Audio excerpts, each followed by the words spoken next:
தமிழ்நாட்டு தலையத்தை பொறுத்த வரைக்கும் நாடக மேடையாளர் நடிகர்கள் தான் நாட்டை ஆண்டாங்க. அந்த வகையில் பார்க்கும்பொழுது விஜய்க்கே ஒரு அளவுக்கு இருக்கு. இப்போது புதிய அறிமுகம் ஆச்சி ஹோட்டல் சாம்பார் 50 கிராம் ரூபாய் 20 மட்டுமே. ஜெயலலிதா வந்து ஐயாவாடியில் பிரத்யங்கரா தெய்வம் பண்ணி ஒரு மிகப்பெரிய அசுவமேத யாகம் ஒன்று பண்ணாங்க. அப்புறம் மகாலட்சுமி அணுகிறதுக்காக வந்து கோடி தாமரைப்பூ வச்சு யாகம் பண்ணாங்க.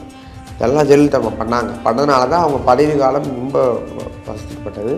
அதே செய்வனையால் தான் அவங்களும் இறந்து போனாங்க.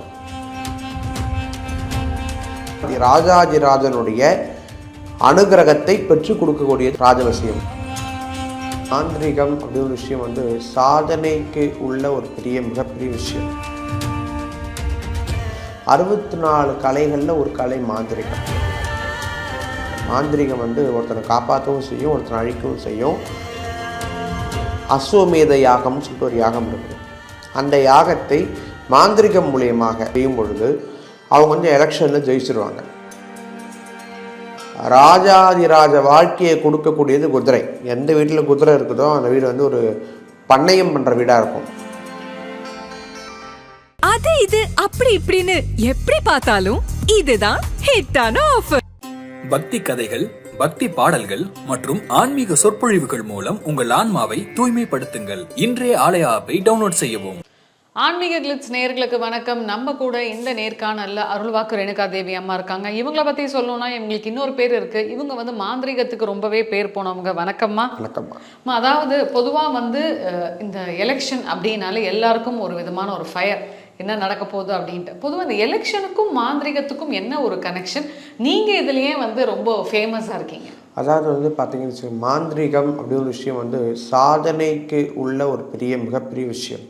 64 கலைகளில் ஒரு கலை மாந்திரிகம். மாந்திரிகத்தோடைய மகிமை வந்து இன்றைக்கி தவறாக பரப்பப்பட்டு மாந்திரிகம் அப்படின்னாலே ஒரு பிளாக் மேஜிக்ன்ற ஒரு இழிவான பெயரோடு பார்க்கப்படுகிறது. மாந்திரிகம் வந்து ஒருத்தனை காப்பாற்றவும் செய்யும், ஒருத்தனை அழிக்கவும் செய்யும். அது வந்து ஒரு கத்தி மாதிரி. கத்தியை வந்து காய் வெட்டவும் பயன்படுத்தலாம், கொலை செய்யவும் பயன்படுத்தலாம். அந்த பயன்படுத்துகிறவங்களுடைய பொருட்டு தான் அதோடைய பலன். இது வந்து நான் ஏற்கனவே பல பதிவுகளில் வந்து சொல்லியிருக்கிறேன். மாந்திரிகம் வந்து அற்புதமான ஒரு கலைங்க. இந்த கலையில் வந்து எல்லாமே கொடுக்க முடியும். அதில் ஒரு முக்கியமான கலை ராஜவசியம். ராஜவசியம் அப்படின்னு என்ன அப்படின்னு பார்த்தீங்கன்னு வச்சுங்களேன், சகலத்தையும் கொடுக்கக்கூடாது. சகலமும் எல்லாத்தையும் அரெஸ்ட் பண்ணிடும். எல்லாத்தையும் அரெஸ்ட் ராஜாஜிராஜனுடைய அனுகிரகத்தை பெற்றுக் கொடுக்கக்கூடிய ராஜவசியம். அதாவது ஒரு நாட்டுக்கு ராஜா, அவர் யார், எப்பேற்பட்டவர், அவரையே வசியம் பண்ணி கொடுக்குறது தான் ராஜவசியம்.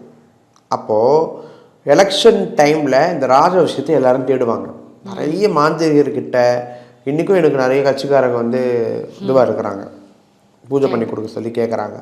அப்போ இதெல்லாம் ஒரு பீக் டைம். இதெல்லாம் இந்த கிரகண பூஜைகள் வைப்பாங்க. அவங்க ஜாதகம் பார்த்து அஸ்வமேத யாகம்னு சொல்லிட்டு ஒரு யாகம் இருக்குது.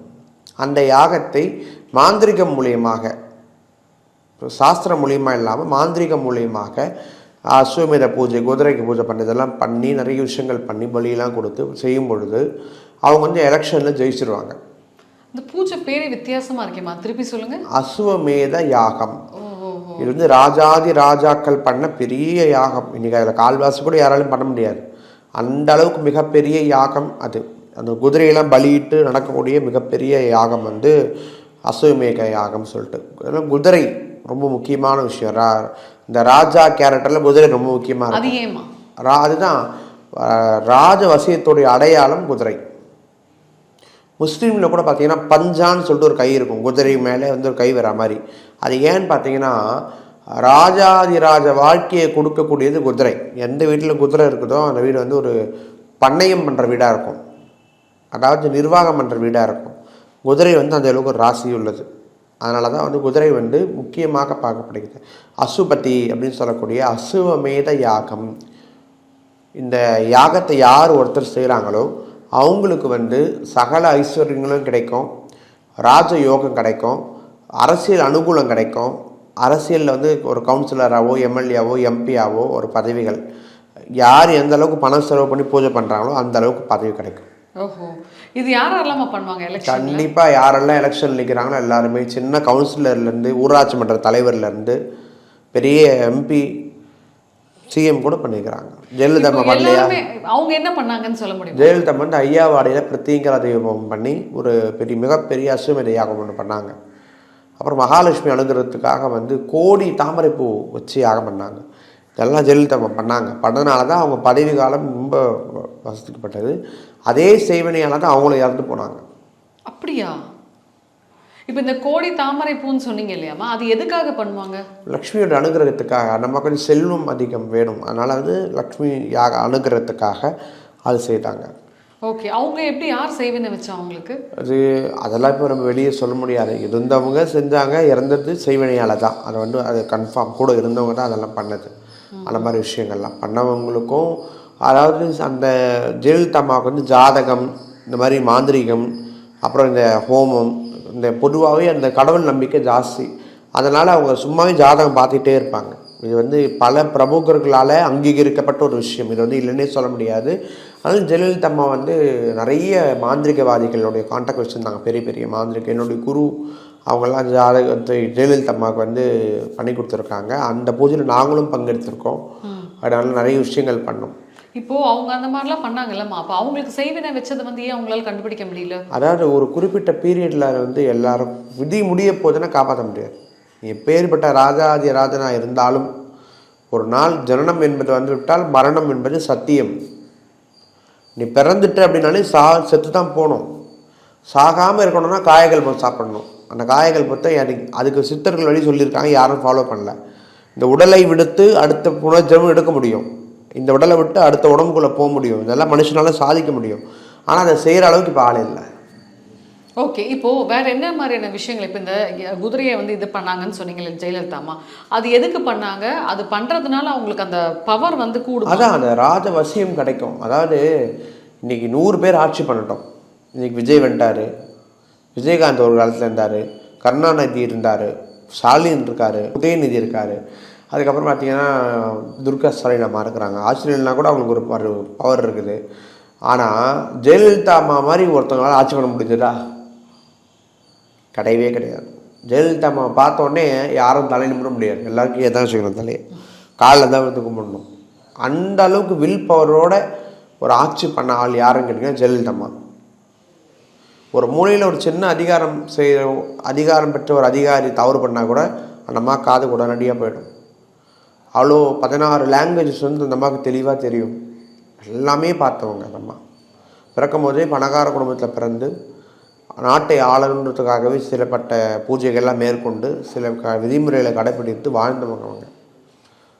புரியுதுங்களா? அப்பேற்பட்டவங்களுமே ஒரு நாள் இறந்து போயிட்டாங்க. நான் எதுக்கு சொல்ல வரேன் அப்படின்னா, ராஜாதி ராஜனும் முடிவில் பிடிசாம்பல் ஆவது உறுதி. இன்னொன்று, இப்போ ஏன் முக்கால்வாசி அரசியல்வாதிங்க வந்து இந்த மாதிரி தாந்திரிக வழியை பயன்படுத்துகிறாங்க? அது டக்குன்னு கிடைக்குது இல்லையா? அவனுக்கு தேவை பதவி, அதை உடனே கொடுக்குறதுன்னா மாந்திரிகம் தான், தாந்திரிகம் தான். அதனால தான் தேடி வராங்க. உங்ககிட்டயே வந்து வெளியூர்ல இருந்தெல்லாம் ஆளுங்க வந்து நிறைய அவங்க என்ன மாதிரியான பூஜைகள் பண்ண? நிறைய பேர் இந்த எலெக்ஷன் டைமில் பார்த்தீங்கன்னு வச்சுக்கோங்களேன், எங்களுக்கு வேறு பூஜையும் செய்ய முடியாது. பேரம் பேசி நாங்கள் வந்து யார் வராங்களோ அவங்களுக்கு இது பண்ணி கொடுப்போம். அந்த மாதிரிலாம் நிறைய. இது எத்தனை நாள் ஆகும் இந்த பூஜை பண்ணுறதுக்கு? பூஜை பண்ணுறதுக்கு 48 நாள்லேருந்து 90 நாள். எங்களுக்கு வந்து எலெக்ஷன் டேட் அறிவிச்சாங்க முன்னாடியே. எங்களுக்கெல்லாம் ஒரு இது தான், எலெக்ஷனுக்கோசமே பூஜை பண்ணுவோம். அது வந்து அவங்க ஜாதகத்தை பார்ப்போம். இந்த ஜாதகம் ஜெயிக்கிற தன்மை இருந்தால் தான் பண்ணுவோம். சும்மா எல்லாருக்கும் எடுத்து பண்ணுறது கிடையாது. எல்லார் ஜாதகத்துலேயும் சிஎம் ஆகிறதுக்கும், எம்பி ஆகிறதுக்கும், கவுன்சில் ஆகிறதுக்கும், ஊராட்சி மன்ற தலைவர் பதவி வைத்துக்கும் அனுகிரகம் இருக்காது. யாருடைய ஜாதகத்தில் வலு இருக்குதோ, யாருடைய ஜாதகத்தில் அந்த கிரகணங்கள் வலுப்பெற்று இருக்குதோ, அந்த அரசியல் அமைப்பு கட்டம் படலம் இருக்குதோ, அவங்களுக்கு தான் அந்த பூஜையை பண்ண முடியும். எல்லாருக்கும் பண்ண முடியாது. இப்போது பொதுவாக ஒருத்தவங்க எலெக்ஷனில் வந்து ஜெயிக்கணும், அட்லீஸ்ட் சக்ஸஸ் ஆகணும் அப்படின்னா அவங்களுக்கு என்னென்ன விஷயங்கள் முக்கியமாக ஜாதகத்தில் தேவைப்படும்? அதாவது வந்து அதை சொல்லிட்டுன்னு வச்சுங்களேன், சில விஷயங்கள் வந்து பெரிய பாதிப்புகள் வந்துடும். அந்த குறிப்பிட்ட ஜாதக கிரகண காலங்கள் எப்படி இருக்குன்னு பார்த்து தான் நம்ம ஆரம்பிக்க முடியும். எல்லாருடைய ஜாதகமும் ஒரே மாதிரி இருக்காது. அரசியலுடைய அமைப்பு தேவைன்னா சுக்கிரனுடைய வலு ரொம்ப தேவை. சுக்கிர அமைப்பு கண்டிப்பாக இருக்கணும். அது இருந்தால் தான் ஜாதகம் வந்து வலுவாக இருக்குது, அரசியலுடைய அனுகிரகம் பெற்ற ஜாதகமாக இருக்குது அப்படின்னு சொல்ல முடியும்.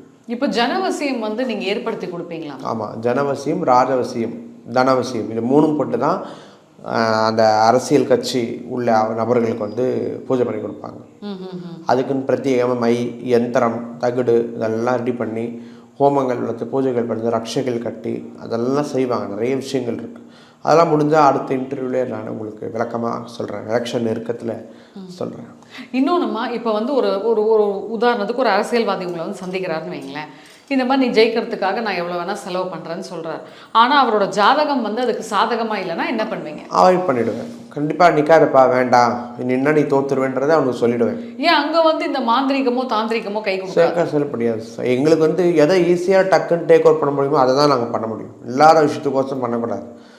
பிரசன்னத்தில் தெரிஞ்சிடும், ஜெயிப்பான் ஜெயிக்க மாட்டான், நீ இன்னும் பணம் யூஸ் பண்ணாங்க. அதையும் மீறி நின்றவங்க தோற்றவங்க நிறைய பேர், நான் சொன்னையும் மீறி நின்றவங்க தோற்றவங்க நிறைய பேர் உண்டு. இன்றைக்கி பெரிய ஆளாக இருந்து சைலண்ட்டாக இருக்கிறதுக்கும் காரணம் சில பேர் உண்டு. அதே சமயம் நாங்கள் சொல்லி பூஜை பண்ணி கொடுத்து ஜெயிச்சவங்களும் உண்டு.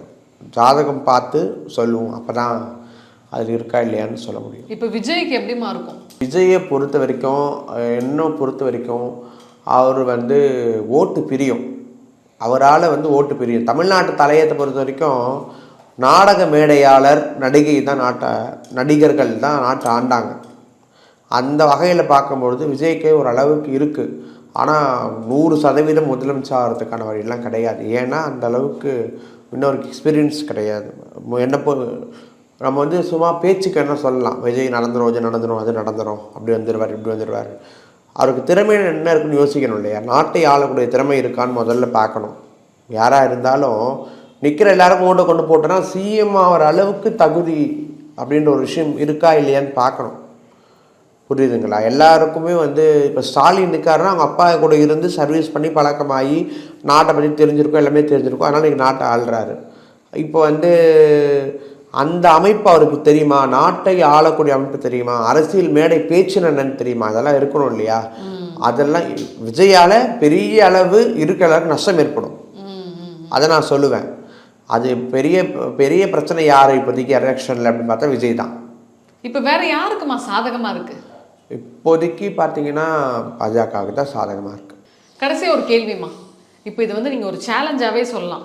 அதாவது எலெக்ஷனில் நிற்க போகிற ஆட்களுக்கு வந்து உங்ககிட்ட வந்து சந்திச்சா நீங்கள் என்ன மாதிரியான மாந்திரிக பூஜைகள் பண்ணி கொடுத்து ஜெயிக்க வைப்பீங்க? அதாவது அவங்க எந்த பதவிக்கு வராங்கன்றது முதல் விஷயம், எந்த பதவிக்கு கேட்குறாங்க அப்படின்ற விஷயம்.